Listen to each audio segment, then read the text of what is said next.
We'll have a song by Kawachani Brett. And he's a student here at UC Santa Cruz. And he will be singing a traditional song.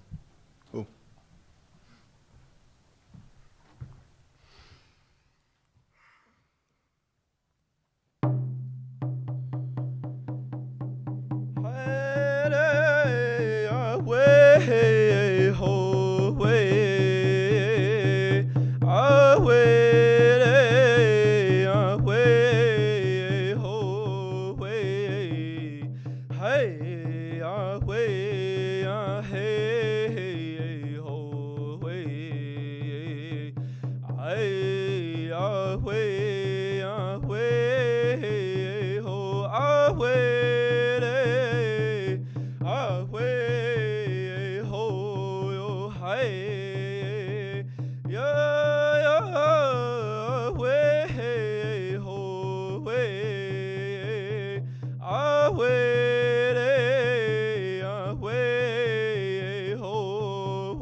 And thank you all for coming. My name's Chris Benner. I'm the faculty director of the Institute for Social Transformation.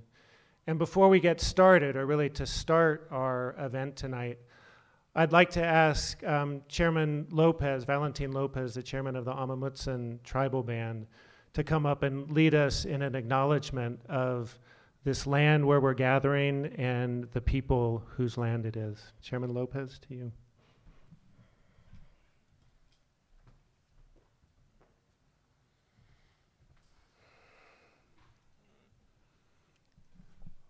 For a lot of land acknowledgements, there's a statement that people read, but I'd rather just talk about the people who were here first. The lands we're on here at the university are the lands of the Uipi tribe. That is a tribe of Santa Cruz. They were here for thousands of years, and they stewarded these lands and maintained it as a coastal prairie. And that includes the lands of the university here. There's many cultural sites on the lands here, plus there's a lot of expanses of native grasses. They spoke the Awaswas language. And the Awaswas language is a language that was spoken by approximately 8 tribes, going from Aptos to Pescadero to the Ridge Line. Unfortunately, today there's no survivors of the Awaswas. They all perished. We hope that there's someone comes forward who is a Awaswas, so they can properly speak for these lands. But what we say, our tribe today is stewarding these lands in the traditional ways. Our tribe is Amamutsan, and our territory goes from the south of Aptos, the Watsonville area, down to the Elkhorn Slough, along the Pajaro, and to San Benito and Santa Clara counties. We practice the same traditions of stewarding the lands as the Awaswas. And so to honor the Awaswas, we're bringing back traditional Native American stewardship to these lands. And also, we work hard to ensure they are never forgotten. And their history is never forgotten. And their contribution is never forgotten. Oh.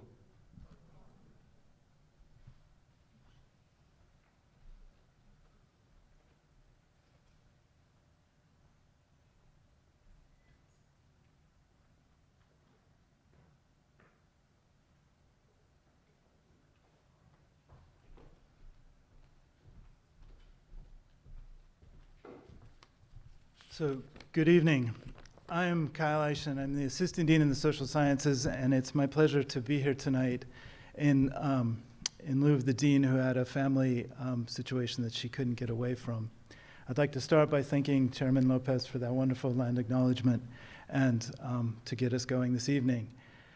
The social sciences has a long tradition of not only thinking about social justice, but creating ways for people to come into conversation to create new ways of talking about and acting upon social justice. And I think about that standing here tonight, not only because of the long tradition where we are as a campus, but also what the campus means in terms of the social sciences. We're just a stone's throw away from the Chadwick Gardens, which was one of the seed beds, pun intended, of the organic movement in the United States that blossomed, again, I'm sorry, into our wonderful 30-acre organic farm, which continues to think about environmental and social and food justice in amazing ways. We're just feet away from our amazing Latin American Latino Studies department, which is unique in the country in its way it brings together people to talk about and think about kind of vital issues of social, racial, and ethnic justice in the United States and around the world. I think about it in terms of just through the woods and down the kind of muddy slope to our newly named John R. Lewis College, which is a way of kind of continuing to kind of think about the social sciences and the world we live in a very interesting way. I also am very proud that the social sciences continue to kind of advance on on the work that the past kind of contributors in the social sciences have done, particularly with the new Institute for Social Transformation, which is hosting the event tonight. The Institute is really designed to continue this legacy of incubating and supporting research that crosses traditional boundaries and really building intellectual and community collaborations, proposing bold and innovative solutions to social and environmental problems. And I think it follows, it's a wonderful legacy and a wonderful inheritor of the chain of the social sciences past and presents us well for the future. The talk tonight is the third in a series of conversations on climate justice sponsored by a former dean and named the Kamenecki Lecture Endowment. Sheldon Kamenecki came to the social sciences, born and bred in New York, a political scientist by training, landed in environmental studies as a faculty member, but created the endowment because he thought Santa Cruz and the social sciences could do innovative work in a way that nowhere else could. Our first previous speakers were Rihanna Gunn Wright, who spoke about the Green New Deal, as well as Colette Pinchon-Battle, who spoke about the intersection of climate justice and economic justice in the Gulf South. Today's conversation really continues the tradition and our commitment to bringing some of the most creative and dedicated scholars and advocates to UCSC to address these issues. So with that, I would like to introduce our moderator for tonight, who is Chris Benner, who is the faculty director of the Institute for Social Transformation, as well as the director of the Everett Program for Technology and Social Change. He is also the Dorothy E. Everett Chair in Global Information and Social Entrepreneurship. And because he's not busy enough, he is also a professor in environmental studies as well as sociology. So with that, I'd like to welcome Chris and welcome to a wonderful evening. Thank you very much.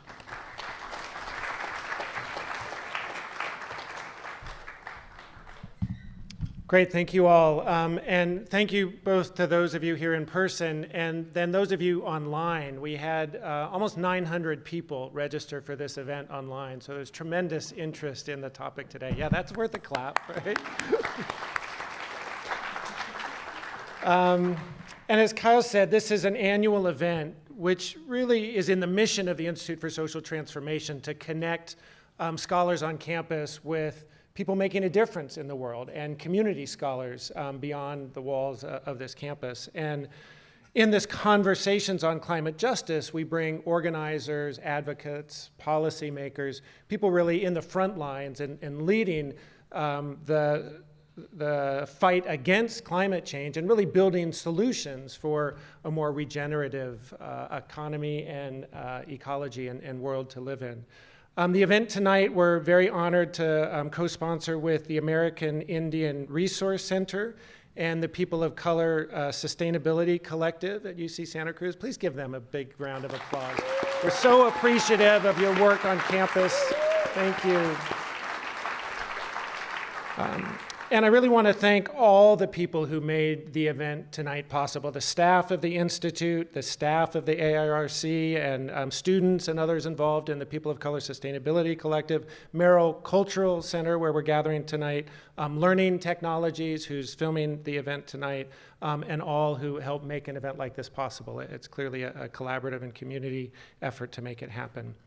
What we're going to do tonight is have a moderated discussion, not a series of presentations that I will be moderating. There will be an opportunity for question and answer from the audience as well. So those of you in person here, keep track of your questions. If you're online, you can submit your question in the Q&A button at any point, and we'll keep track of that and ask those questions towards the end. We're particularly encouraging students to ask questions. So if you're here in person, we'll ask students to come up first. If you're online, if you can just indicate in your question that you're a student, we'll bring you up to the top of the list for that. Tonight's event will be recorded and made available on our website. So getting to the topic for tonight, the title, Architects of Abundance, Indigenous Regenerative Food Systems, and the Excavation of Hidden History. And this is in a series on climate justice, and we'll talk a bit more about why indigenous regenerative food systems is so critical for today in our discussions around climate change. But just to say briefly, indigenous people have been at the forefront of fights against the forces causing climate change, from the Niger Delta to the Canadian tar sands, fighting the Dakota Access Pipeline to the oil fields of Latin America and more. According to the United Nations, while indigenous peoples comprise less than 5% of the world population, they protect and oversee 80% of the Earth's biodiversity in the forests, deserts, grasslands, and marine environments in which they have lived for thousands of years, in many cases tens of thousands of years. And if we have any chance of preserving significant portions of our planet and its biodiversity and its climate, it's going to be because of leadership of indigenous peoples in the world. We're very honored tonight to have three incredible leaders in that fight for climate justice. Dr. Lyla June Johnston is an indigenous musician, scholar, community organizer of Dene, Cheyenne, and European lineages.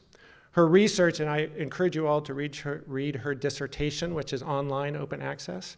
It focuses on ways in which pre-colonial indigenous nations gardened large regions of Turtle Island to produce abundant food systems for humans and non-humans. She'll be joined by Chairman Valentin Lopez from the Amamutsan tribal band, who you've heard from already. Chairman Lopez is a Native American advisor to the University of California, so in addition to his role here locally, he plays an incredibly important role for us as an institution across the state.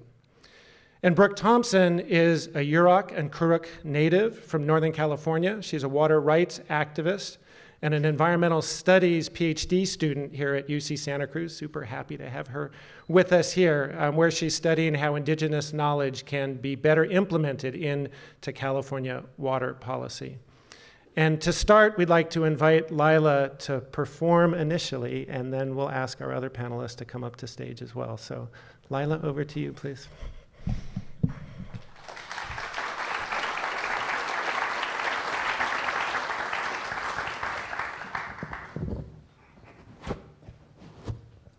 Hey, how y'all doing this evening? Doing okay? All right. So honored to be here. Honored to be with Brook Thompson and Val Lopez tonight. honored to be on this sacred land, and perhaps most of all, just honored to give thanks to the Creator today for a new day, a new breath, and this opportunity to share these really important concepts with the world. And so thank you all for being here, and thanks to everyone who's online. I don't know which camera it is that one or that one? Which, way over there. Hi. Hey, everyone. Yeah, you know, let's do some music, though, you know, because why not? All right, let's do a little beatboxing lesson. Maybe y'all. Any beatboxers in the house? Oh yeah, of course, Rika. Of course, we know. Extremely good one. Well, now you know. After this, maybe you can be one, and you can go home and impress your nieces and nephews or something. Okay, so there's three main elements. One is like a bass drum. Can you guys do that with me? 1, 2, 3. Ooh, okay, let's do that again. 1, 2, 3. Ooh, ice cold. Okay, now we're gonna do like a tss. Can you guys do that? 1, 2, 3. Tss, and like a in the back of the throat. All right, what's the 3? What's the 3 we just did? Okay, let's try put some together. Let's try like 1, 2, 3. Oh, okay. Let's try like a 1, 2, 3. And then we'll put those two there, like a okay. 1, 2, 3.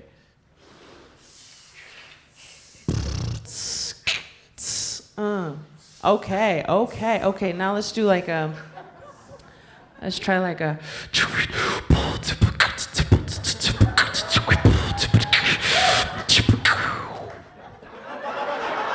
No? Okay. No takers.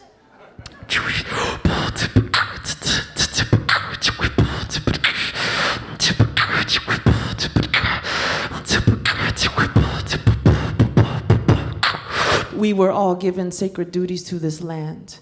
Take care of Mother Earth and she will help you understand that everything we need is in the palm of her hands. No need to drill, mine, conquer, or extract. With faith in the Creator, we will blaze a brand new path. When we let go of fear, the greed turns into laughter. Unity of all people, that is what we're after. Cruising down the red road with sweetgrass on my dashboard. Used to drug and drink, but now I'm sober, now I'm faster. Sharp as a tack, he told me, can't hold me back now.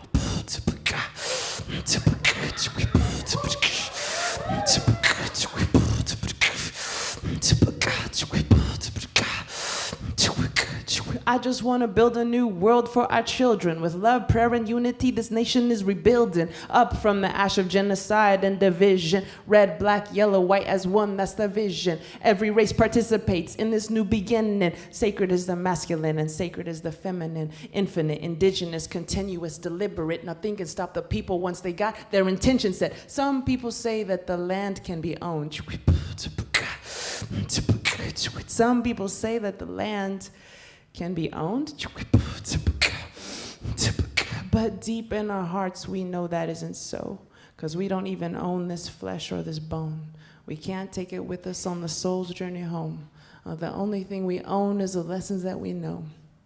So when we wake from the slumber to remember we are one beautiful people under one beautiful sun, we must also release all claims to the earth, because she don't belong to us, we belong to her.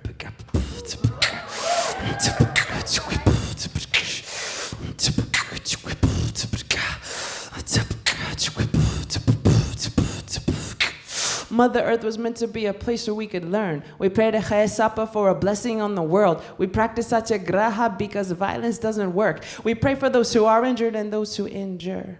We pray for those who are injured and those who endure. Unconditional prayers for the whole wide world. We sun dance year round and we let the sage burn. Because when we pray for the people, we will start to understand what it means to be true woman, what it means to be true man. Cradled in the arms of the sky and the sand, just strands in the tapestry of their master plan. Just strands in the tapestry of Creator's master plan. And together there is nothing that we cannot achieve. Find love, find healing, find unity. Together there is nothing that we cannot achieve. Can I hear you guys say that? Together there is nothing that we cannot achieve. Together there is nothing that we cannot achieve. Together there is nothing that we cannot achieve. Find love, find healing, find unity. Hojo nahasli, hojo nahasli, hojo nahasli, hojo nahasli. Thank you.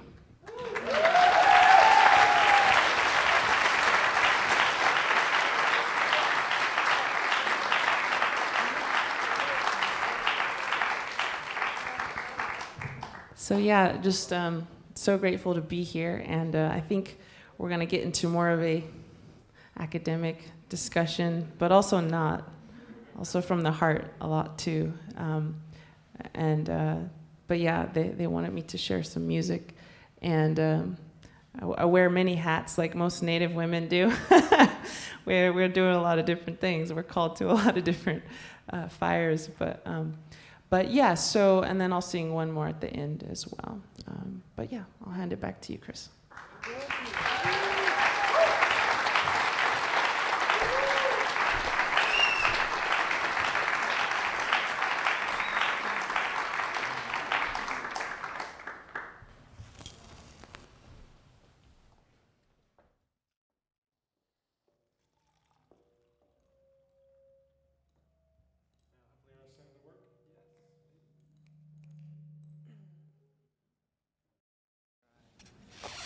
I knew that was going to be an awesome way to start this.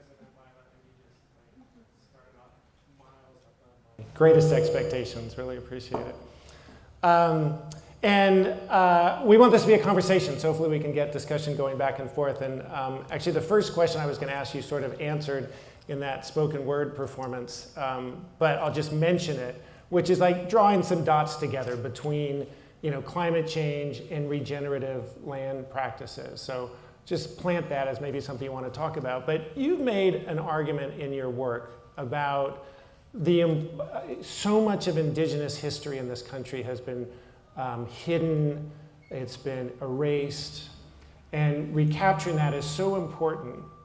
But recapturing and bringing to life the land practices, the regenerative land practices, you've argued is particularly important. Why is that so important? When you're talking about unearthing hidden histories, obviously a lot of them are important to unearth. And one of the hardest ones in this country to unearth is what truly happened to indigenous peoples. And science has, by and large, been a way to explain away the genocide. Science has been leveraged to say, oh, well, they just came across the Bering Strait, so they haven't been here that long, so they're just immigrants too. Which, by the way, the Bering Strait theory has been unequivocally disproven. Or they say, oh, well, there weren't that many native people, so it's okay that we wiped them all out because there wasn't that many anyways, when actually we densely populated these lands. Or another argument is, well, they had no culture. They were so primitive. They were just, you know, putting sticks and rocks together. So it's okay that we wiped them out because there was no culture there anyways. And science has been at the forefront of making these really atrocious theories. So a lot of the history, of course, has been hidden as a way to soothe our, you know, the pain of wiping out nearly, you know, an entire race of people. 98% they estimate. But I think it's important to unearth all the histories, of course, everything from what was done here in California. I'm sure most of us know Native people were hunted for $5 a head not too long ago, right here. And then John Muir came along and said, wow, they just look like savages, da-da-da-da.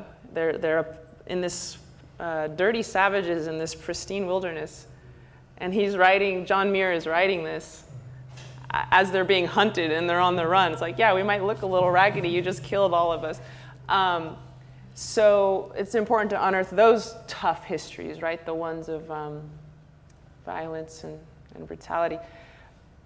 It's also important to unearth the language, extinction history, and on and on. But the regenerative history, or rather the fact that we densely populated and extensively managed the lands, the fact of our regenerative land management, of course that's extremely important to unearth for many reasons. Because sort of the narrative is that, oh, there's just a few Indians like running around with bows and arrows trying to hunt a deer or find a berry to eat, and they were eking out a living on the land, when actually we all know we were extremely wealthy and we had entire vast civilizations, and our astronomy was more precise than our Galilean counterparts, and on and on and on. But yeah, I think that this narrative that we were transparent on the land and never touched a blade of grass, and there's all kinds of interesting things people wrote about us, that we lived in a pristine nature and we didn't influence the land at all. That narrative really needs to be corrected, because we actually did profoundly alter and sculpt and manicure and prune and shape this continent. Like in Kentucky, we can see from sediment cores that the Shawnee moved in 3,000 years ago and created a chestnut, walnut, hickory nut food forest. We can look at the fossilized pollen and see that 3,000 years ago, they sprouted this gorgeous food forest out of nowhere. Why is it important that we remember that the Shawnee people did this and that they sustained it for 3,000 years straight? It's important because it helps us have tips and tricks of how to live more correctly on the land. But it's also important because it shows that we did indeed cultivate this land.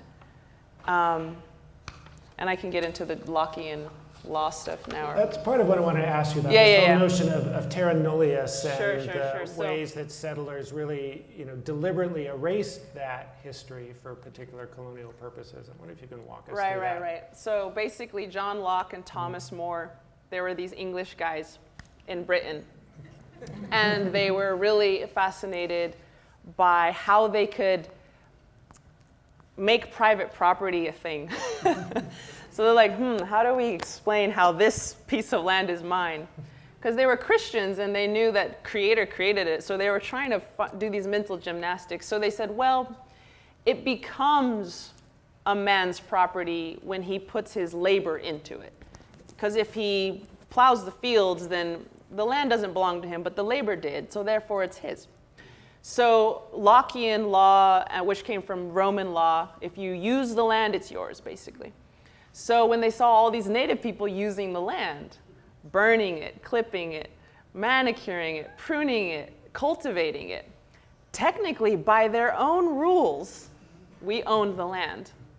But if they could erase that truth, if they could say, oh, they don't, this beautiful land is terra nullius, it's pristine wilderness, it's untouched, it's virgin, right? We call Virginia. Then technically native people don't own the land by their laws. So that's why it was so important for the English and the English colonial society to erase the ways in which we heavily altered and shaped and used the land. So it's exciting to bring that back and to really show that that we were extremely active on the land. That's great. Yeah. Well, let's get into some of those land practices, because I think they're really important to understand the specifics. And Chairman Lopez and Brook, I wonder if you would talk about what you know in this area and your tribes in Northern California. What were those practices like here for the thousands of years that people have lived here?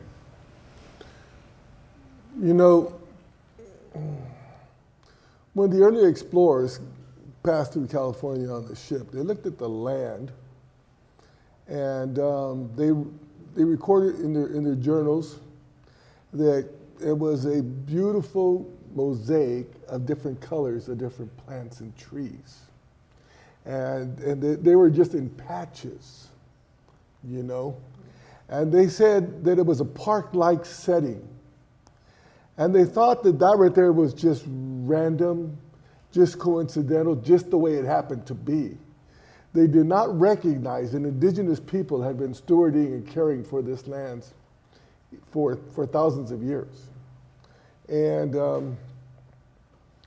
you know, and that's a big part of the story. It's also recognized as one of the most biodiverse locations and landscapes in North America, in North America. And again, they thought that it was just happened to be the way it was. And but it wasn't just the way it was. It was as a result of our people intentionally stewarding the lands over that period of time, thousands and thousands of years. Our people, for example, you know, they first recognized that the land is sacred.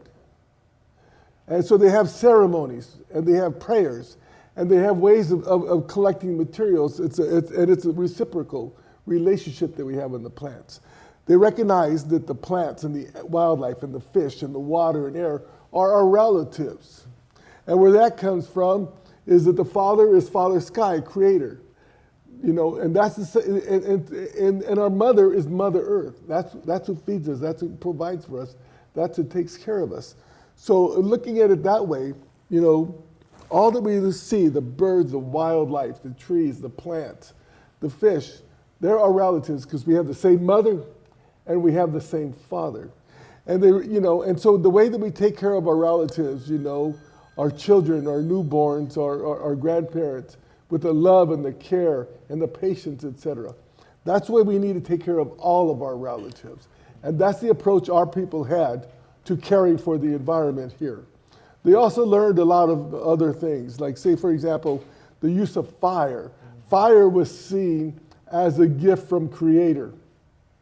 Fire provided warmth when it was cold. It provided a way for us to cook our food. It gave us light when it was dark.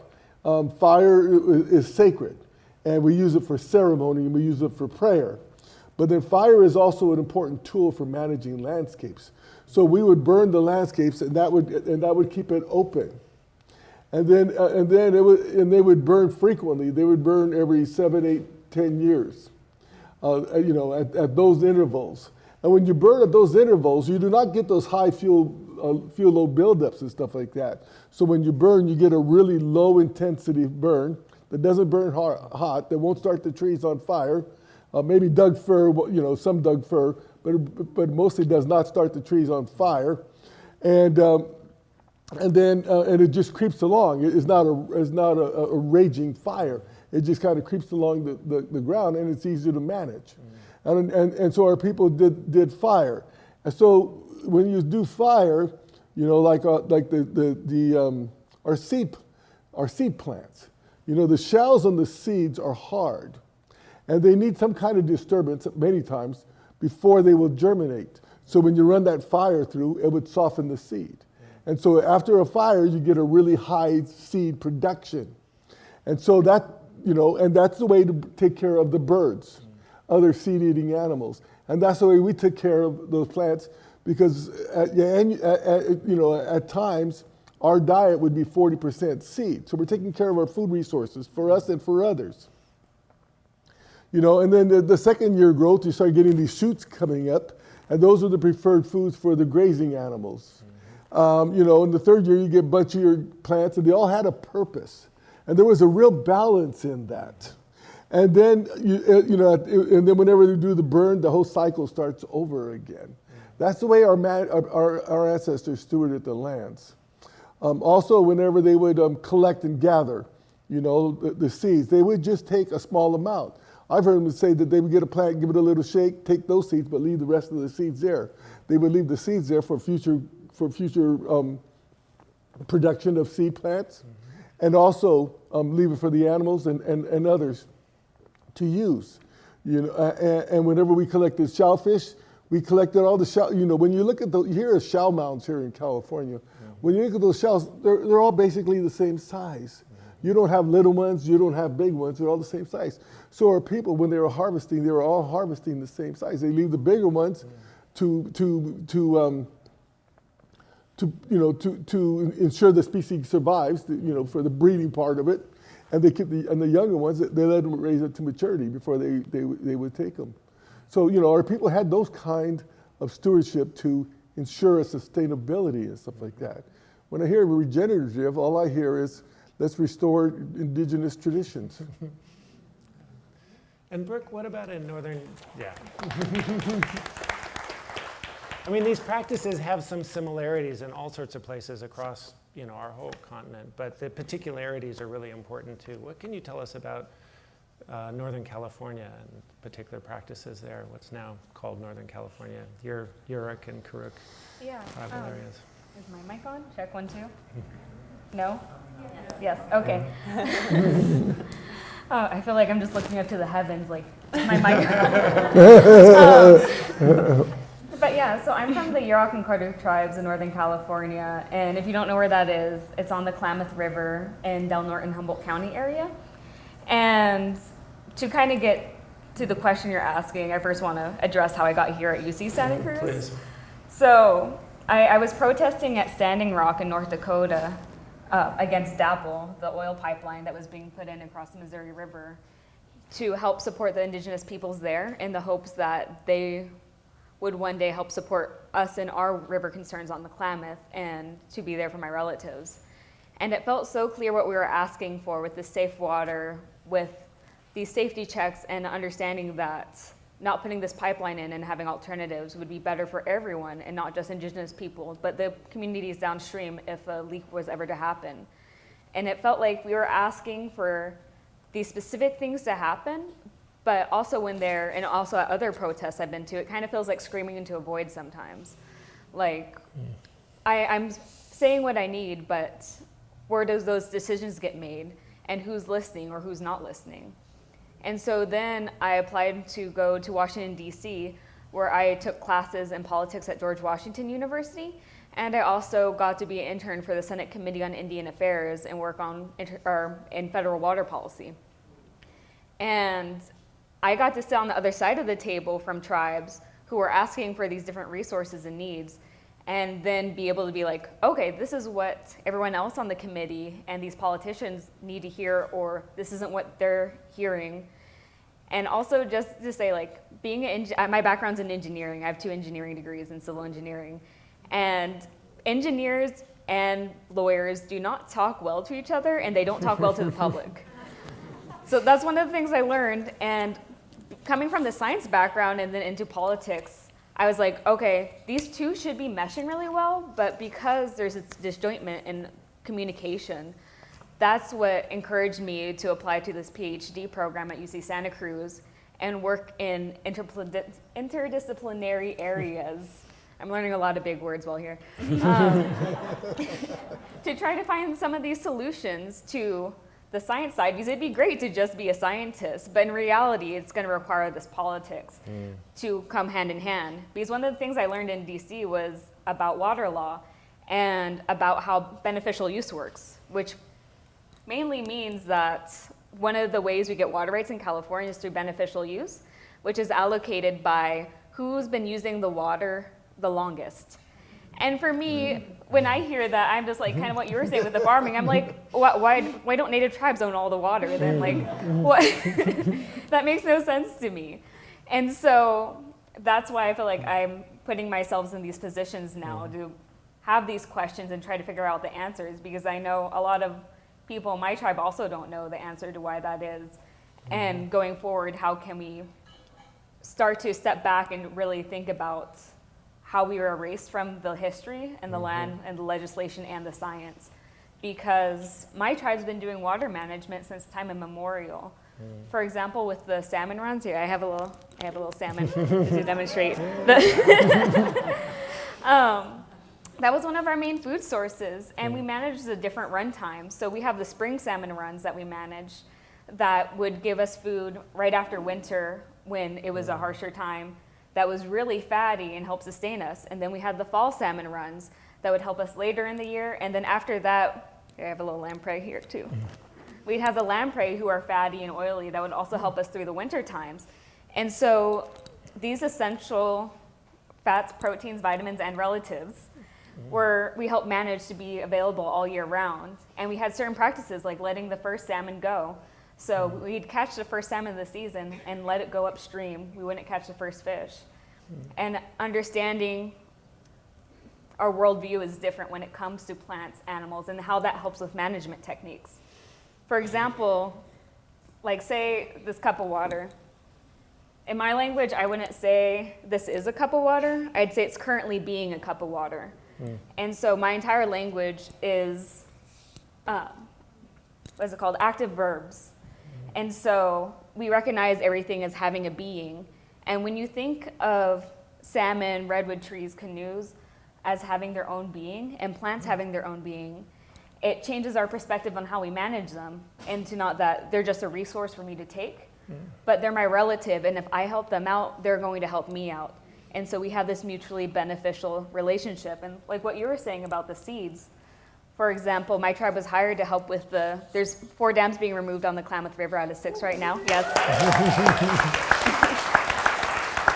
Yeah. Which has been a 20-year fight to get this to happen. It's going to start this summer, which has been amazing to get to this point and would not have happened if it wasn't for tribal activism and pressure.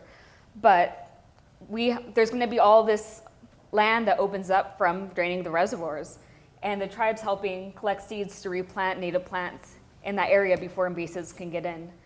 But one of the requirements with this is that we take all the seeds from the bushes that we collect from. And traditionally, that's not what we would do. And fortunately, because it wasn't a given that the tribe was going to get this job, we were fortunate enough for RES, which is it's confusing because we also call our reservation the RES, but this company that hired us through the Klamath Renewal Corporation to do the seed collection. The tribal people who are collecting these seeds are telling the plants like, hey, we know this isn't typically what happens, but we're collecting to replant and help your future generations along the river. Because normally we would leave seeds for the birds, for the plant itself, and for the other relatives that want those seeds as well. And so it's interesting trying to be a part of these management techniques for restoration now and try to revitalize those, but also still having to work in this colonial system that's not recognizing our traditional management ways. Because maybe it would be beneficial to leave some seeds around because then birds could eat them and then also help spread the seeds that way, fertilize. But we're not giving that opportunity at the moment. And then you can even see the management we've had on the land through like my basket cap. This cap is much older than I am, and it's made out of spruce roots, willow roots, and maiden hair fern and bear grass. And this cap, to make it, you have to have really straight, consistent sized roots. And you only get that through generations of managing these plants. If you pulled up a plant before, you notice the roots aren't perfectly straight. They usually have kinks in it. They're wrapped around a whole bunch of different things.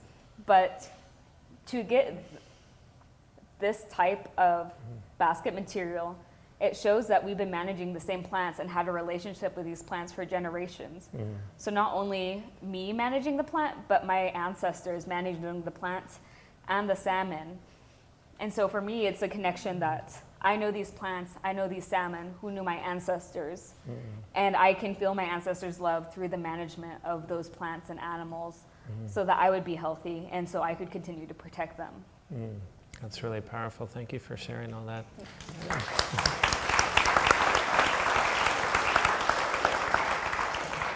And I'd really actually love to go a little bit deeper, maybe with some of your research too, Lyla, on the question of fisheries, water management, aquaculture. We have a coastal science and policy program here, which is a really exciting new initiative. I know you're studying in that. We have a brand new coastal climate resilience initiative. And some of your research uncovered and brought evidence of really incredible long-term sustainable management along the northwest coastal areas in fisheries, herring, clam. I wonder if you could talk a little bit more about that. And then what you see as the important sort of things we need to bring out from that long history for regenerative management today. Yeah. It's funny because you're asking the desert Indian I know. isn't about that funny? fishery. Well, this is why her dissertation was so amazing. I got to tell you all, she studied Australia and Amazon. And I'm sitting next to like the ocean people right here. But yeah, as Diné people, we're from New Mexico, Colorado, Arizona, Utah. But I did study this fisheries thing quite a bit, to the extent that you can, through literature and talking with beautiful people like you all. But okay, so I looked at 6 fisheries. There was the clam gardens of the Pacific Northwest, where they actually intentionally expand clam habitat by building these intertidal rock walls that, when the high tide comes, the rock walls will kind of catch the sediment and water as it goes down and kind of augment these calmer, warmer waters that the clams love. So we know that these clam gardens, as they're now called by Western scientists, are 6,000 years old at least. We know Quadra Island, which is a massive island in British Columbia, 35% of the coastline has remnants of these clam gardens. So it was an incredible project to create and to maintain. I looked at the Chumash fishery, which the Chumash people are, I'm a total fangirl of Chumash people. They harvested abalone out of the Channel Islands for at least 11,500 years straight. They hunted sea otters out of the Channel Islands for at least 5,000 years straight. This is all looking at archaeological data. It's like, oh wow, in these hunting areas, there's otter bones for 5,000 years straight. And there's their expert management of the Channel Islands. And they were one of the most, grandiose, fancy nations. We were all pretty fancy, but they still are pretty fancy if you go visit them in what we now call Malibu. And obviously they've been gentrified out of that area. We need to change that. But I looked at the eel farms in Australia. They're, eel are a catadromous species, meaning they hang out in the ocean to mature, or rather they hang out in the fresh waters to mature, and then they come into the ocean to spawn. So they're the opposite of the salmon. And so the folks in Australia had to manage the mouth of the river to the ocean and all the way up the river and then they would kind of funnel the eel this way and that way. They created all these reservoirs and ponds. And we know that this system is 6,000 years old. Really challenging notions that agriculture began in the Fertile Crescent, similar to what you were saying, both of you were saying, what's most important about the harvest for them wasn't the eel that they took, but the eel that they left behind is the most important part of the harvest, is what you leave behind. So all of these fisheries I got to look at, Chesapeake Bay, the oysters that used to live there that are now less than 1% due to mismanagement. And just these beautiful fisheries across, this beautiful planet. But what I found was what was most important is not necessarily how big the fishery is, how old it is, where it is, what tribe, what species, but the inner invisible value system that drives the people who manage it. Because at first I was trying to find out what's the secret to this, and I'm measuring and I'm getting all these statistics and I'm like, how did they make this work for 6,000 years? Is it the way they built the wall? But then deeper and deeper, I feel like I realized that it's about the value system, which sees our other relatives as relatives, which believes strikingly, all of these case studies, they believed that the Creator put them there to protect that area. That was one common thing across all of them. This value system of responsibility to homeland, that we are the designated guardians of this place. Reciprocity, reverence, having a keen understanding of what does sacred mean. That word sacred is really hard to translate to a lot of the world these days. They don't know what it means. And how could they? They weren't raised in a culture that has ceremony, that has these moments where they can feel something powerful and something beautiful and something sacred. But each of them really encourage people to have reverence. And I always say the best part of my dissertation is the part I didn't write. I interviewed Val. I interviewed Val, Marcus Cloud of Muskogee Nation. I interviewed Roberto Nutt-Lewis of my nation, the Dene Nation, and I interviewed Redbird Willie of Pomo Nation. So they all talk about that. If you look at the word frequency of all their interviews, sacred is the top word, to honor the sacred. So to me, it's really like you could hand American culture, and I'll finish soon. I tend to like talk too much when I start going. But I think that if you handed the same clam garden technology to an American capitalist, it wouldn't matter how good the technology is, because they're going to be using it with a different value system, which is profit maximization, which is resume building, fame, and reputation. And so that value system is like the rudder that steers the ship of a society. And until we address that rudder and transform it back to reverence, responsibility, reciprocity, respect for life, I don't think we're going to change the direction of this ship.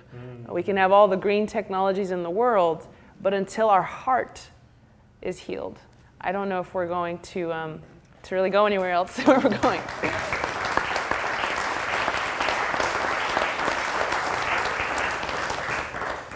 One thing I love about your writing and what you're putting there is the alliterations, which for me makes it easier to remember and understand. So regenerative, but relational, reciprocity, respect, reverence, restraint, responsibility to homeland. So many key principles there. And Chairman Lopez, I wanted to ask you, because you've made the point to me and others I've heard you speak to a couple of times about the importance for non-Indigenous people to unlearn some of the values that we've been inculcated with in this capitalist society and to really heal. And so I'd love you to talk a bit about both the relearning program that has been so healing as well as relearning for your tribe. I'd love to hear you talk a bit about that. But also, what do you mean by the importance for non-Indigenous people to unlearn and to heal as well? Well, when you look at our history for the Amamutsin, we were brutally colonized by the Spanish mission period, and that was followed by the Mexican period, and then that was followed by the American period.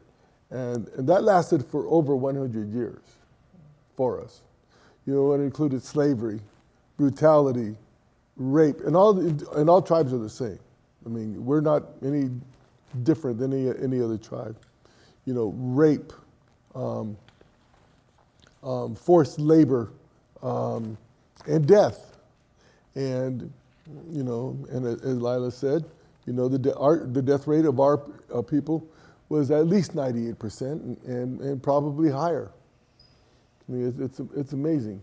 They wanted to do that, and that was intentional. They wanted to destroy our culture, our spirituality, our knowledge, our humanity, our environments. They just wanted to destroy and dominate Indigenous people.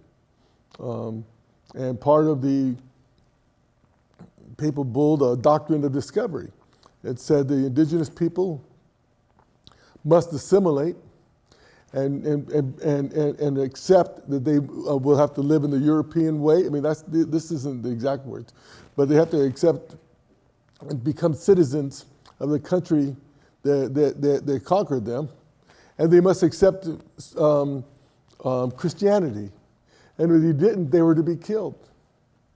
That's a big part of the brutality. And our people, for the most part, refused to accept that.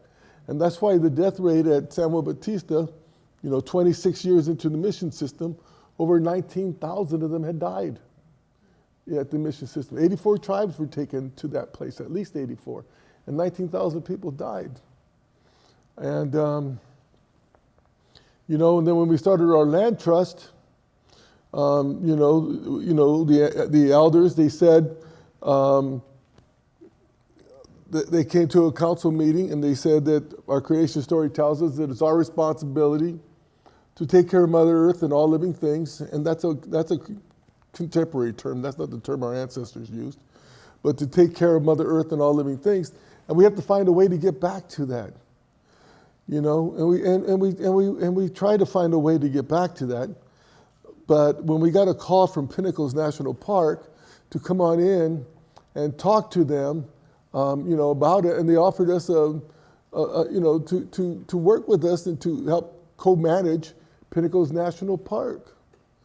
And we said, we'll get back to you, and instead of just saying, yes, we'll do it, we said, we'll get back to you. And what it was, we talked at council because we realized that we were just going to feel so dumb and stupid because we had lost so much knowledge. Is that a medicine? Is that plant for medicine or for food? I don't know. What's your bear song? I don't know. How do you say this in your language? I don't know. And but as we talked about it at our council meeting, we knew that we needed to do this, and so we said we have to recognize that what happened to us is not our fault, but we have a responsibility to get that knowledge back, and that's what got us on the track that we're on now. And so, so we work hard to restore that knowledge. We talk to our elders and record the information. We talk to neighboring tribes. We have relationships with many California tribes now and share information. We have a real advantage in having the notes of Ascension Solorzano, our last traditional leader. She was a healer, she was a doctora, and she knew plants. And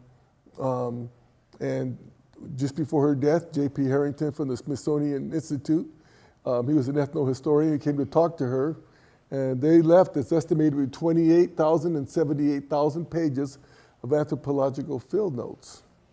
And so that's going to allow us to restore a lot of that indigenous knowledge that we were looking for. And then finally, research. At first I was really down on archaeologists. Man, I said no so many times, but then I was asked just to listen, and I said, well, I'll give them one chance. I'll listen, And they talked about doing really low impact archaeology, and I said, provided that our tribe has no authority for everything that occurs out there, we'll agree to that. And but after we found a cooking pit right away, and we saw how much that we learned from that. And so so since that time. We will work with archaeologists, but we have to be in charge. So, but based on that history, and that history continues to today.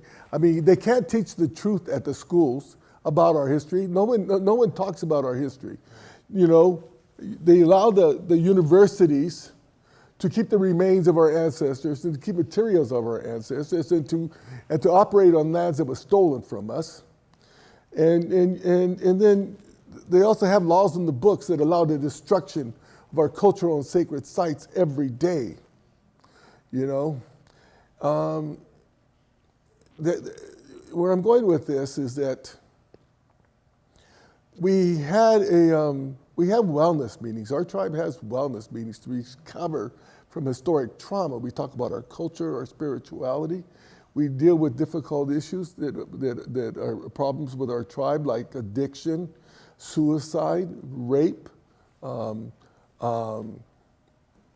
violence, incarceration. We deal with those issues. We have a tribal psychiatrist and 2 tribal psychologists that work with us. And we had one wellness meeting on how to find a mate. And that took us down a really interesting road, how to find a mate. And we actually, that one meeting turned into 3 meetings. That was a popular topic. But, what it came down to is how do you have a healthy relationship? you know, because to have a healthy relationships takes two healthy people. I mean, if someone has an addiction, if someone is a liar, if someone, you know, has outside girlfriends and stuff like that, or boyfriends, I mean, how can you have a healthy relationship? You know, so we talked about how do we get ourselves healthy and how do we recognize other people as being healthy. That's what we did at our wellness meetings. But then on that third day, they talked about, well, what about our relationships you know, with other institutions? I mean, with the state of California, with the federal government, with the Catholic Church, with the cities and the counties. What is our, you know, I mean, how do you see those relationships? Are those relationships healthy or not healthy? They're very unhealthy. Universities, because of the land and because of the refusal to, you know, to return materials that belong to the tribe. I mean, you know, we don't see them. How can we have a healthy relationship under those conditions? So this is why we say that to be healthy, you know, that Indigenous people need to heal. This is what we concluded at our wellness meetings also, that Indigenous people need to heal from the impact of that historic trauma. But the perpetrators have so much more healing to do, have so much more healing. And every time I write letters, every time I talk to them, I talk about the need to heal. Not one person gets it, not one person understands that. And it's just really sad to see. So when we talk about healing, the need to heal and stuff like that, you know, institutions need to heal. And the people that are here, I mean, you know, what we tell them is we recognize that it's not your fault. That you know, we don't want you walking around feeling all guilty and stuff. It's not your fault. But recognize how much you benefit from that horrendous history, and then and then help Indigenous people restore their culture, return to their lands, restore their spirituality, the traditional ways. That's what we ask for, and that's what we get at when we talk wellness.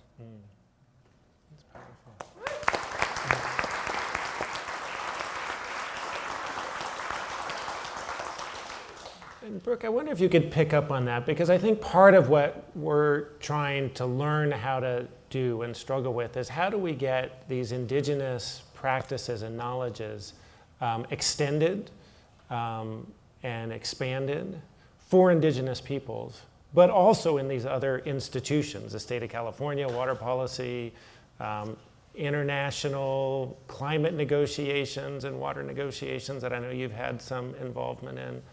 What have you learned about the challenges and opportunities of bringing these perspectives into those mainstream institutions? Yeah. First, I want to pick up on some things my colleagues have said with one concept in particular about protecting land. If I could have a little bit of audience participation, could you raise your hand if you've ever heard, oh, if things get too bad in America, I'll move elsewhere, I'll move to Canada? If you could raise your hand. That's a lot of people. And for me, that's a form of privilege, because for me, if things get bad, I'm not leaving my homelands. I'm always connected to this place, and sometimes I do feel a sadness for other people that you don't have as strong a connection to a single place or area. But I also want people to know that, you know, when you're here now, I also want you to feel that connection and be a part of the solution. And what you were saying with bringing other people in and doing that healing is, I really believe that. And for me, it saddens me to hear that people would just leave if things get too bad. If I leave my area, my reservation in California, I feel like I won't be a whole person anymore. I'm a part of the land, and the land is a part of me, and so are all these other species. And so I have an obligation and a privilege to be able to work with the plants and animals where I'm from and being able to pray there. And so no matter how bad it gets with climate change, with politics, etc., I'm always going to be tied to that land base. And for me, I couldn't imagine being whole without being by my land.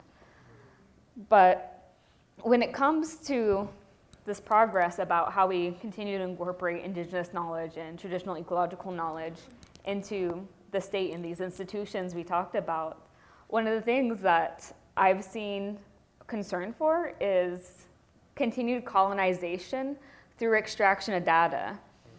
This Indigenous knowledge, for a lot of what I've seen working in institutions and working in these different areas where there's not many people who look like me, it's seen as a privilege that they even listen to us. It's seen as a privilege that we even get to share this Indigenous knowledge with them, and that we should be happy that we finally get our voices heard. But then what happens after that is they take this knowledge, possibly abuse it, or use it against Indigenous peoples to continue to hurt us and continue colonizing our information. And so for me, part of that is having these data sharing agreements, tribal IRBs, which a lot of tribes don't have, and making sure that tribes are a part of the solution. Because for me, it's like, I've been in a lot of diversity training, and I've sat through so many of these things. And part of me is kind of just thinking that, you know, if you had an Indigenous person in the same situation, you wouldn't have to go through like 20 hours of training. You could just have them do it and have a deeper understanding that it can't get through a quick training.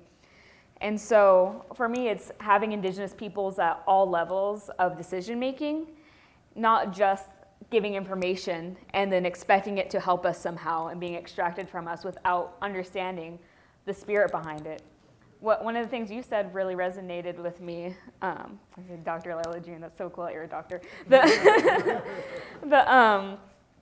Is about the salmon. One of my uncles, they said his grandma talked about how the tastiest salmon that they've ever had is the salmon you never taste. It's the salmon you give away to the elder. It's the salmon you let go. It's the salmon that you give to someone who's disabled and can't fish for themselves.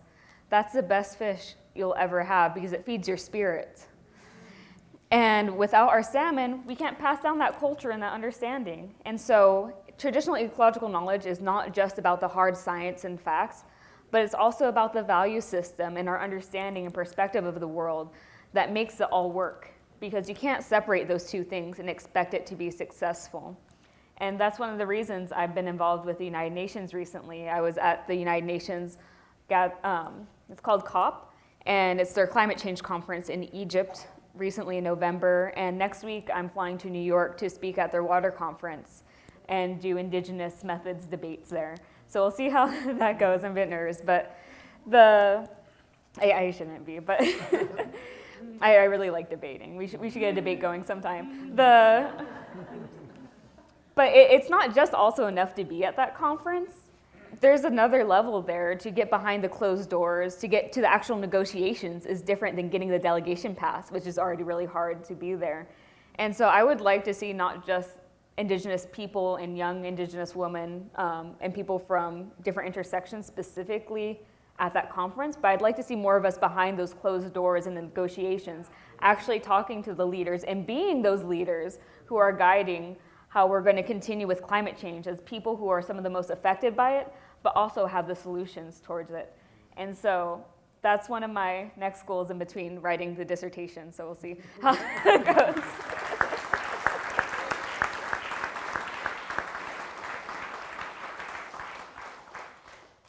Lyla, I want to ask you that same question too. What lessons would you lift up for how to extend this knowledge more broadly? Yeah. Well, I think part of the process is to understand that we all are Indigenous.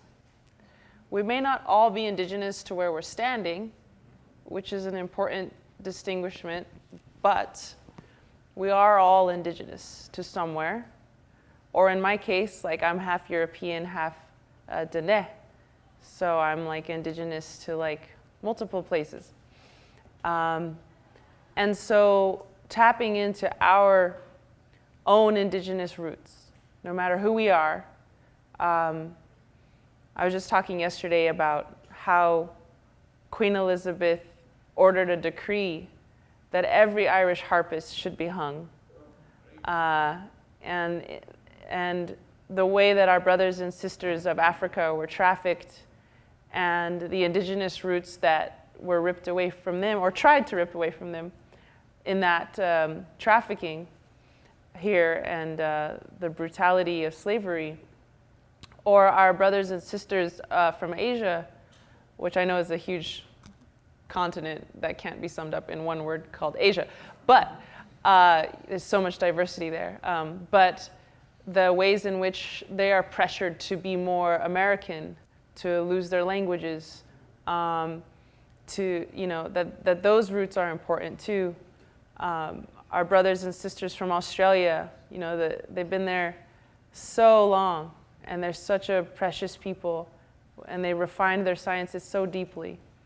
And our islander brothers and sisters and siblings, the knowledge that they have. I think the way to disseminate this is to help people tap into their own roots, to help people understand, like, for instance, Europeans, they were just colonized before we were. And they're suffering from the same pain of culture loss, language loss, almost like disfiguring a people, I don't know if my ancestors would even recognize my reservation right now. It's not what we used to be, and that's from hundreds of years of torture. If we look at Europe, there was thousands of years of literal torture chambers, the burning of women as witches, the all-out warfare, that tried to stamp out the indigenous knowledge. All those women they burned, those are women who carried the knowledge of the herbs, the knowledge of the seasons, the knowledge of the land. It's part of why they were burned, for land access. The ways in which the Welsh language was prohibited in schools. You could only speak, or rather, if you got caught speaking Welsh, they'd put a block of wood around your neck with the letters WN written on it, which stood for Welsh not, And the only way you could get this block of wood off your neck is if you caught another kid speaking Welsh. So this is how they tried to humiliate Cymraeg, which is the original name for Welsh, out of existence. And our brothers and sisters in Wales now are trying to revitalize Cymraeg and bring it back to the same way we're trying to. It's like the parallels are astounding. The ways in which the Thai kingdom is currently belittling and destroying the hill tribes around them, saying they're primitive savages, and if only they were Buddhists, they would be enlightened like us. And they're forcefully converting Gazignyon people in Thailand to be Buddhist. They're forcing them to speak Thai in schools. So this constant denigration of our connection to the earth as something primitive, when actually it's the most civilized thing you can do, is something we all need to tap into. How have we all been duped into this notion of what is civilized and what is not? Because you can have an Apple Watch on your wrist, but that doesn't mean you know how to be kind. You could have so many PhDs and still not have peace in your community. You could have so many rocket scientists and still have wealth disparity. So until we understand our own indigenous roots, and like things like this, it looks like just art. It's a device, teaching us how the men respect the women. This is Yofkayasa and her two sons, Trobashischene Ado Nayetneskane, and they're protecting her. And so it teaches us about the balance of masculine and feminine. And for each of us to go back into our own roots and recover that knowledge, no matter who you are. Because each and every one of us, I don't care who you are, if you go back far enough, we lived in a manner that is consistent with honoring the earth and honoring the feminine and honoring each other. It's usually only after the Roman expansion or the Inquisition or whatever that these systems were broken apart. So I invite all of us to pray for those, to bring those back in our own lineage, because it's time to bring it out now. And I think, just disseminating that knowledge through our own DNA, not me as Lyla, the native expert, teaching everyone, but rather your ancestors teaching you. I think those are probably the better source to learn from. Thanks. Thank you. Yeah.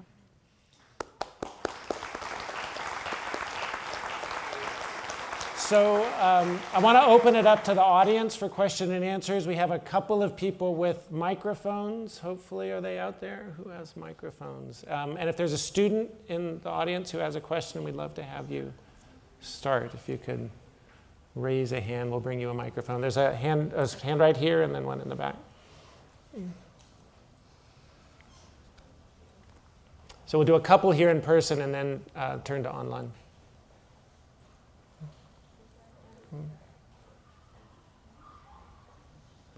Hi, my name is Kainoa. I'm a second-year student, or environmental studies student.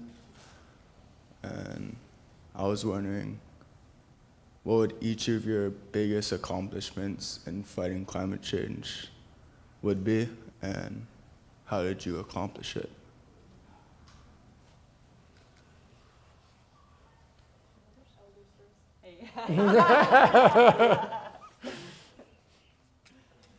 Well, as I see it, for myself, we haven't accomplished anything yet. We got a long way to go. But there's a lot of really important things. I mean, the SCU fire that came through recently. I mean, that just teaches you that we have to manage these lands a different way, and so restoring traditional cultural burns and stuff like that is going to be very important for climate change. Another one is recognizing the importance of native plants, restoring native plants. Our native plants, they develop very deep root systems. Native grasses, the root system can go down 15 to 20 feet. And that makes them very resistant to fire, to flood, to drought. And when you steward them in the traditional ways, they also become very resistant to disease. And addressing climate change, that's going to be very important. Restoring the coastal prairie, bring back biodiversity. So there's a lot of work to do, and we've been talking about it. And our land trust actually works on these very things. And but we haven't accomplished it yet. But we're working on it. Yeah, I think a lot of us here are not working on greenhouse gases per se, or solar panels, or the things you typically associate with climate work. But I think our work is just as, if not more, potent in the sense that it's, in a real sense, that if you can keep the salmon going, salmon are made of carbon, if you can take care of these root systems, you can sequester carbon. And Val and I have talked about the possibility of doing a study where you look at a place that has had cultural burning, and does it sink more carbon than it emits over the long run? Because you might emit a little bit of carbon when you're doing the cool burn, but it creates forage for the deer. And deer store there a lot of carbon in the deer. When you help these animals and plants exist, in what ways are they balancing weather? There's so much more to climate than just parts per million parts in the atmosphere. Some people say climate crisis is really a crisis of relationship with life. And so by restoring these value systems, I feel like we're restoring a right relationship with life that may or may not help the capitalists. Probably won't, unfortunately. They might just run us all the way to the end, all the way to the ground until they have to give up. I'm pretty sure unfortunately that's what's going to happen.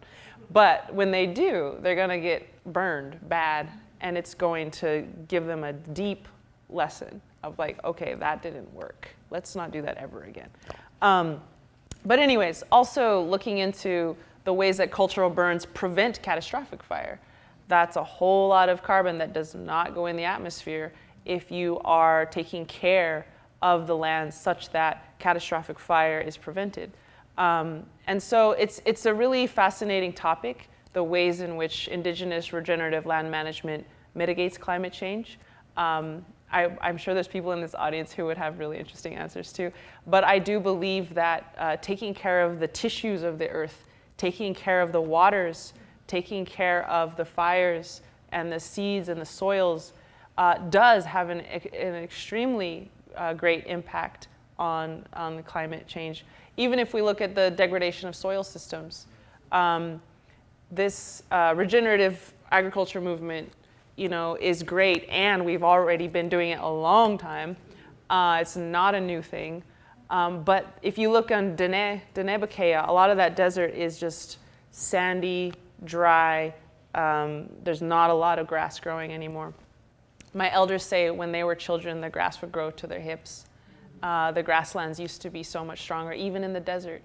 And so if we bring back these ways of working with the land, but doing our burning in Dene lands too, where we used to burn, we can bring ash into that soil, which then stimulates microbial activity. When you do those burns, it actually has biochar, what we now call biochar, the charcoal, which stores water, a little apartment building for microbes. And so when we burn, we're creating a living soil system.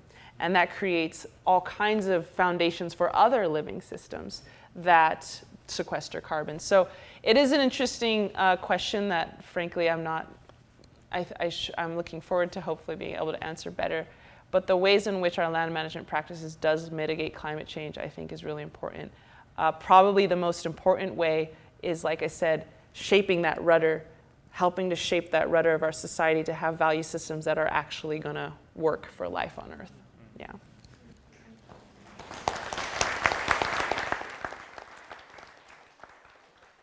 There was another question.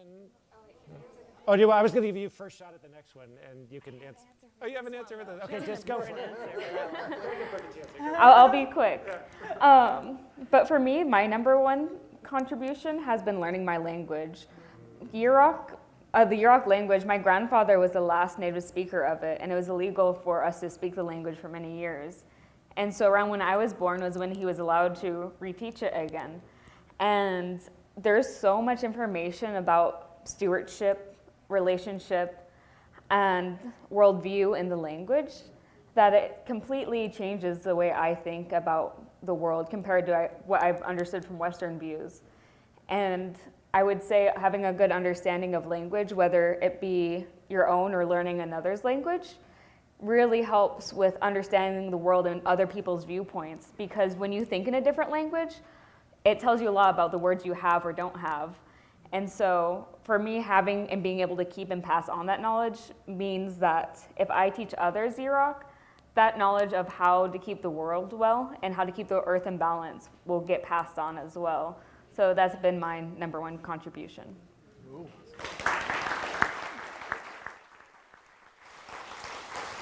Tashina, I'll let you choose someone over there to. Hi, I'm Casey. I'm a third year. Also, your answer to the last question kind of perfectly segued into my question, which is amazing. What you said about the glass, or the water being the glass, kind of reminded me of a chapter in Robin Wall Kimmer's book, Braiding Sweetgrass, The Grammar of Animacy, where she talks about this kind of agency that living resources have. And what you said about thinking in other languages, that you can't really have the living resources have this agency when you think in like this Western mindset of it and it separated from you as a being. Do you think, or have you thought about any shifts in language that you could have in Western language to have this agency for these living resources? I think like thinking linguistically is really important, and I've thought a lot about this after reading that chapter, and what you said, I just kind of opened my mind. So I'm wondering if you and other panelists have any idea how to create this shift for agency. I mean, if everyone here wants to learn Yurok, I'm welcome to invite people to classes. No, really, understanding the language of place gives so much value and understanding. I honestly would be happy to teach them. Honestly, one of the ways I was able to help bring a little bit of tech into California water policy thus far is I helped organize a lot of people to come and speak at a meeting for the Fish and Game Commission in California, because I was talking about the spring and fall salmon, and there's two different words in the language for spring and fall, Chinook salmon, and we acknowledge them as different salmon by behavior, taste, and runtime. And so also this is my emotional support salmon, I have it here too. But because we already acknowledged that, then there is DNA evidence to help back that up. But that came after, right? We only had DNA for so long now, after we've already known this for thousands of years. And so again, that's one of the pieces of knowledge that I hope has helped contribute to protection in California policy, even though we should go much more farther than just protecting them so they don't go extinct and making sure they really thrive. But yeah, honestly, I would suggest looking at local languages and helping revitalize language, because for me, really helping save languages is helping with revitalization. And not enough people, I think, are aware of that, or feel like maybe because this isn't your language or because you're not connected with tribes around here that you don't have a place to be here. And that's, again, calling people in that are not Indigenous, because other people can help save the language too. I would be thrilled if I could speak Yurok in the classroom. That would make my entire life. And so there's no reason that you can't go out and learn a little bit of the language, whether that be what the streams were naturally called, what the mountains around here were called in the local tribal languages, and what that means, and showing their support and also research support for this. Because my department for language in my tribe, they thought we were gonna have our language be completely extinct by, like, I think 2020. And that's not true, and we made sure that wasn't going to become true. But yet we're run 100% on grants for the language department. So when people stop caring about us learning the language or stop giving us money, we can't have people teach it. And so this is a real problem that people just aren't addressing. And language to me is everything. So yeah, go ahead and look. There's websites I can share with you afterwards if you want to learn some of the language. We can start a little language group here. And I would love to see more of the language in local legislation. And you can see that in, like, the Treaty of Waitangi, New Zealand, where they had a version in Maori and a version in English. And there's constant discussion on what version is the right version. Because in the English version, it says that the Maori were signing over their land. But in the Maori language, there's no word for selling land. And so that doesn't even make sense as a translation. And it was the settlers coming on to a mainly Maori area. And so obviously they decided that the English version is the right version. But right, that's still up for discussion. And I would love to see Indigenous words be put into legislation and be used more frequently. That's really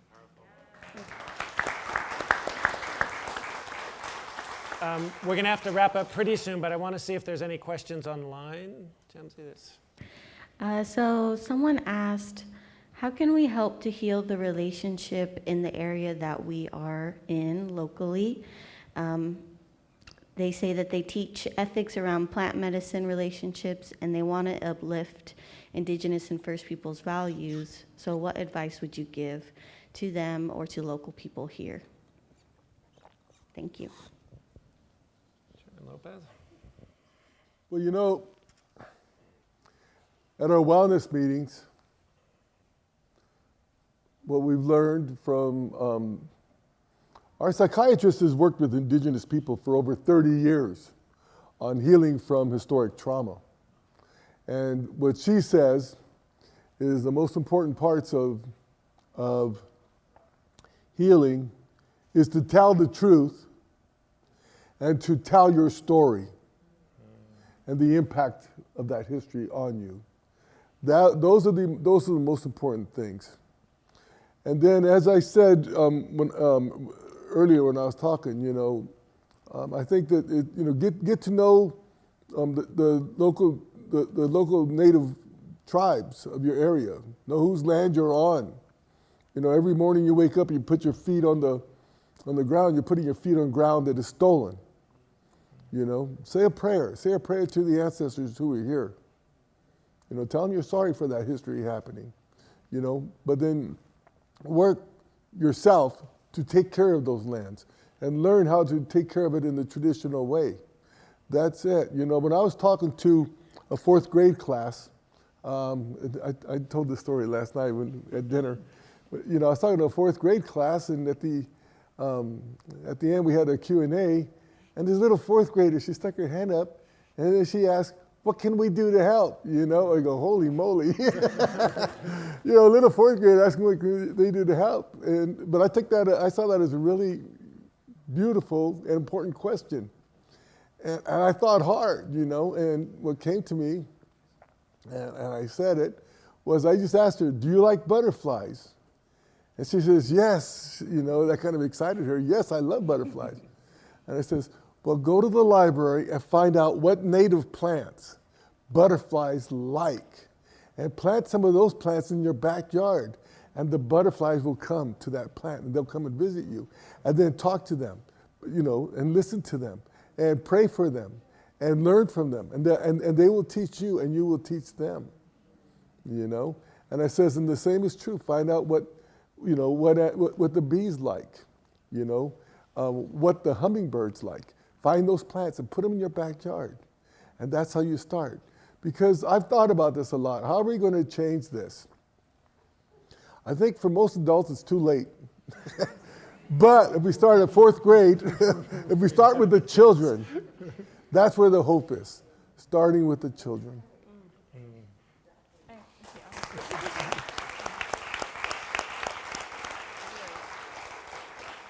So we're going to have to move towards wrapping up, and we're going to give Lyla the last word. And you also promised to perform again another performance for us. So, given that, I would like to have my sister have the last word because she was. It sounds like she had a better answer than I did. So. We were doing some eye conversation. Okay, go for it. Thank you so much. Of course. Yeah. Oh my gosh. Now I feel pressure. Well, I was just gonna say to mirror what you were saying. I kind of feel the opposite. Maybe because that's why we need older and younger people both in these conversations, because I feel like I believe the people here, like older people, also have the opportunity to reestablish connection to this land too. And right, I've been looking at these trees that you can see through the door here, and they're also listening to this, right? And one of our values in the tribe is to introduce yourself to the land and to the environment when you get somewhere new.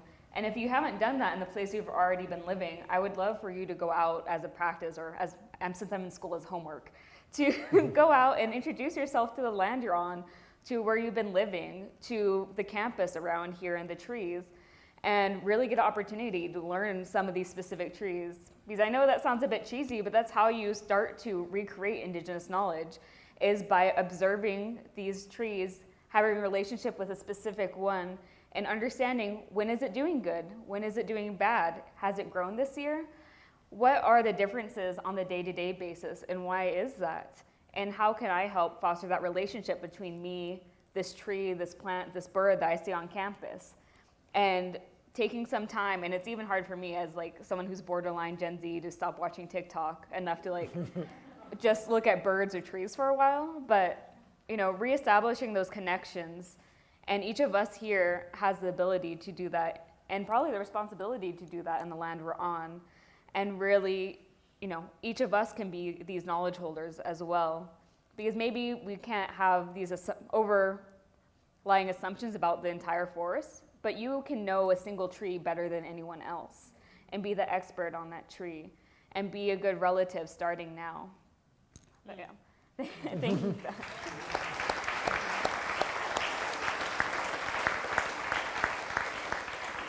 Do you want to use the other microphone? Or both mics. I need both mics. Okay. Can we get both mics up here then? Stands too. And we need the stands for the microphones too. And because I know this is really going to be a mic drop into the event, and I don't want to have to go after you. I just want to thank everyone for coming tonight, both online and in person. Please join me in thanking all three of our guests here tonight for sharing their time and wisdom with us.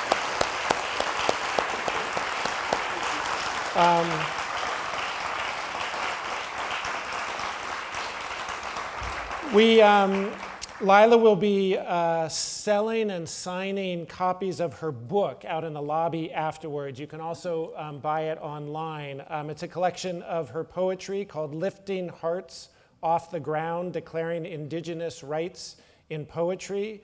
She'll be donating all proceeds to the Amamutsan Land Trust, so we encourage you all to support the Amamutsan Land Trust. A couple of upcoming events people might be interested in. On April 13th, we have a Confronting Climate Change conference. It's an annual conference co-sponsored by the Division of Social Sciences and Physical and Biological Sciences. It's called HEAT, Climate Change and Human Health. So that's April 13th. And then many of you know this year we're doing the Deep Read with climate journalist Elizabeth Colbert, and that's on May 21st when her talk will be. With that, Lyla, I'll turn it over to you. Thank you. It's so good to be here with all of you. Thank you so much for letting me use your drum. Appreciate it. And thank you so much to Val Lopez, the Amamotsan Nation, and the Awaswas ancestors who are with us now. Let's make them proud, by honoring these lands in a good way and continuing to pray, I really believe that that prayer is probably the most important thing we can do. Praying for help, praying to know what to do. One of my elders said the most powerful prayer you can say is help, because that unlimits the Creator, it unlimits the ancestors, it unlimits the grandmothers and the grandfathers to help you in any way that you might need help beyond what you can imagine. Whereas if you say, Creator, please help me with this specific thing, that is in some sense limiting. So we're in a time of great transformation. We're in a time of great upheaval. We're searching for answers. We don't have them all. And so it's a good time to ask for help. It's a good time to ask Creator for guidance. And my ancestors have proven if you keep doing that, it's going to really pay off. To keep being humble, to keep admitting you don't know what to do. Maybe why Lakota people call it like the great mystery, We understood we don't know everything. So how could we know? How could we do it on our own? We need that support from what is bigger than us and what cares about us. And of course, people are like, well, how could you believe in a Creator when the world's so shitty? And I say, well, that's like kicking the dog and then blaming Creator. Creator didn't kick the dog, but He gave us free will to kick the dog, and sometimes we do. But we can always pray to Creator for help. And I think that's really what we're being asked to do right now. Try it out, experiment. Creator, is there a Creator? Are you even there? Can you help me? You might be pleasantly surprised what happens after you make that experimental prayer.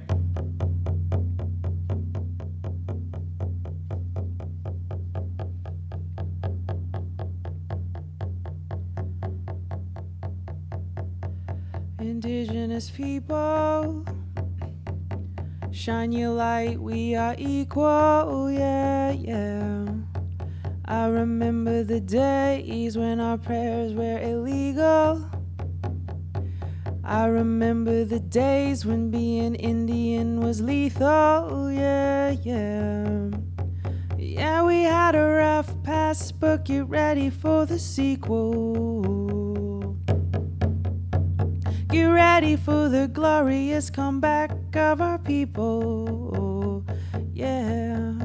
Rise up, all you warriors of love, all you answers to the prayers of our ancestors from above. I could feel it in my heart, can you feel it in your blood? I can hear the seventh fire calling us to wake up. All nations rise, rise up, 'cause now's your time. We don't have to hide anymore, 'cause now's our time. With forgiveness as my bow and my prayers as my arrows, pull it back and let go. I watch them fly like sparrows. Have hope, have hope.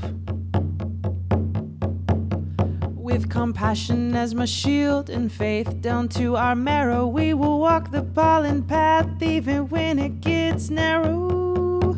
Yeah, yeah, resurrect. Yes, you can bet that we seen the single mama raising children on the res. We seen domestic violence tear apart what we have left. We seen the alcohol take it all and leave us dead. We seen the children take their own lives when they can't take the dread anymore. Can't take the dread anymore. Or no, I won't take the dread anymore. 'Cause I can't take the dread anymore. Yes, it's a war, but we've seen it all before, and now we know we can change it, 'cause that's why we were born. We know we are the ones that we have been waiting for. Yes, we are the ones that Grandma has been praying for, so rise up. All you warriors of love, all you answers to the prayers of our ancestors from above. I could feel it in my heart, can you feel it in your blood? I can hear the seventh fire calling us to wake up. Pueblo hermoso, levántense, es nuestro tiempo. No tienes que esconderte más, porque ahorita es nuestro tiempo. This next verse is in Spanish to honor all the indigenous peoples who live south of that imaginary border, which has divided a continent that was once very much connected. And so I just wrote this part to honor our relatives down south. Mujer indígena, tú eres tan sagrada y traigas medicina de tu suelo todavía, a pesar del abuso de tu cuerpo y tu tierra. Respetamos tus ancestros y la suya cultura. Hombre indígena, tú eres honorable y yo veo la fuerza que todavía sobrevive a pesar del abuso de tu raza venerable. Yo respeto tus ritos, tus danzas, tus padres, guerreros del amor y guerreros de la paz. Sí, no vamos a escondernos más. We are warriors of love. We are warriors of peace. We will not hide ourselves anymore. All nations rise, rise up, 'cause now's your time. We don't have to hide anymore, 'cause now's our time. Yeah.